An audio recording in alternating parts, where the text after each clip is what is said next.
అందరు లీడర్లకు కార్యకర్తలు పార్టీ అభిమానులు ఉంటే మోడీకి మాత్రం బరాబర్ భక్తులు తయారైతున్నారు పోర్రి.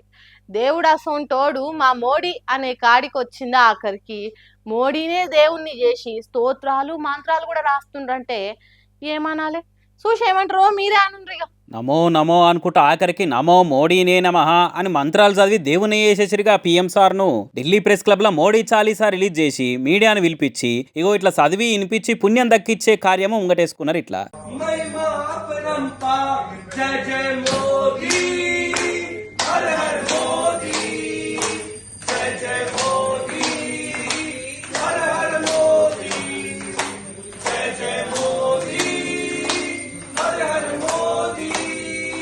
చూడరికి ఎట్లున్నదో కథ.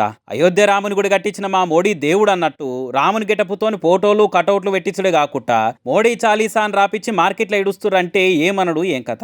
అభిమానం దాటి భక్తి రేంజుకు పోయి భజనలు చేసేదానికి వచ్చిందంటే ఇంకా రాను రాను ఏం చూడవలసి వస్తుందో అనుకుంటా కామెంట్లు ఏవట్టిరు ఈ చాలీసా ముచ్చట చూసిన వాళ్ళు. ఏమో మొక మీద రేపు మోడీ మాలలు 40 రోజుల దీక్ష సపరేట్ డ్రెస్ అసొంటివి కూడా పెట్టించి ఓ గుడి కూడా కట్టి ట్రస్ట్ పెట్టి చందాలు వసూలు చేసి ఆ వచ్చిన పైసలు కూడా జరంతేమన్నా ఎన్కేస్తారేమో చూడాలిగా అనుకుంటే ఇంకొందరు పోస్టులు వేస్తుర్రు.